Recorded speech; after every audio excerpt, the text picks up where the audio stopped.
Karena kemarin saya ada beberapa kerjaan yang nggak bisa ditinggal, baru sekarang nih bisa ngasih review dan game test di custom ROM Nusantara Project Casa Redmi 9. Buat kalian yang pengen install custom ROM ini, kalian bisa klik link videonya di deskripsi. Oke, kita langsung masuk di pembahasan ROM-nya. Nusantara Casa di Redmi 9 ini masih sama aja ya dengan custom ROM lain dengan base AOSP.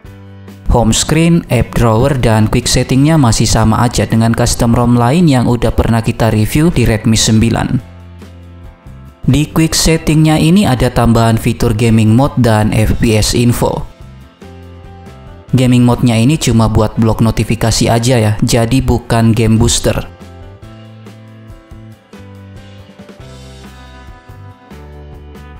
Di sini ada screen recorder juga yang punya beberapa settingan seperti audio source, tab, dan bitrate. Screen recordernya ini udah work ya, beda dengan yang ada di Nusantara 4.1.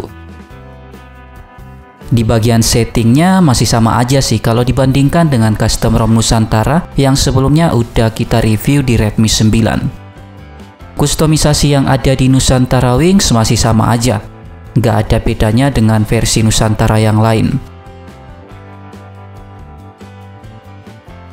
Di settingan displaynya juga sama aja dengan settingan custom ROM base AOSP lainnya.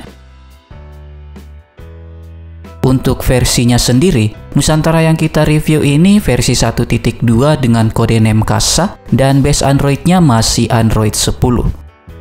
Security patch-nya ada di Februari dan kernel bawaannya pakai Quantum Killer. Kamera bawaannya pakai Gcam Go.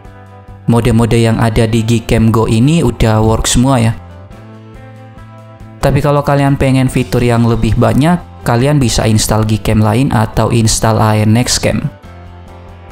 Nusantara Casa di Redmi 9 ini udah support fingerprint dan face unlock, dan keduanya udah responsif banget.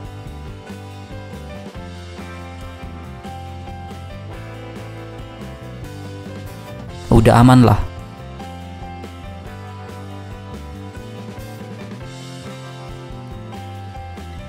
Di sini saya juga tes benchmark pakai Geekbench 5. Skor CPU yang didapat 359 untuk single core dan 1307 untuk multi core.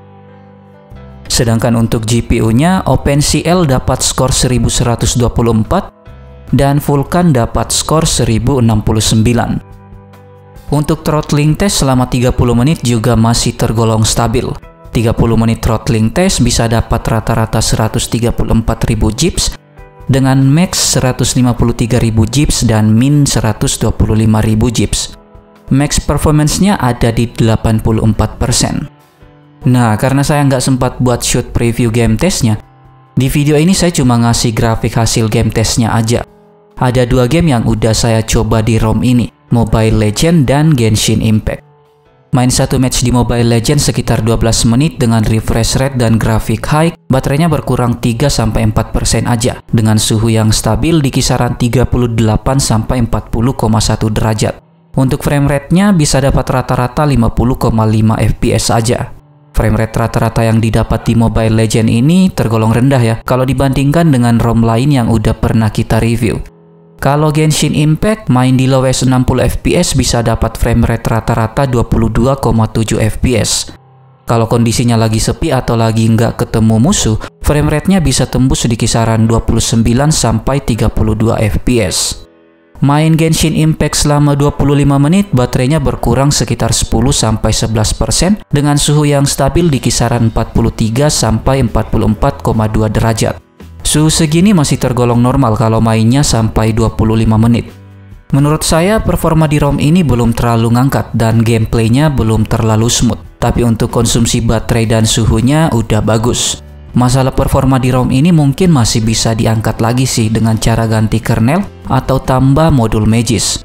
Kalau pakai bawaan dari Nusantara Casa, performanya masih kurang. Secara overall, Nusantara Casa di Redmi 9 ini jadi salah satu custom ROM dengan base Android 10 yang paling worth it buat dijadiin daily ROM seperti untuk sosmed, chat, atau buat nonton. Kalau buat main game sih belum begitu recommended. Dari semua ROM yang udah saya coba di Redmi 9, Sejauh ini Nusantara 4.1, AX 8.5, dan Bliss 14 masih jadi yang paling worth it buat main game. Baterainya udah tergolong irit, fitur-fiturnya udah lengkap, ringan, dan pastinya udah smooth banget.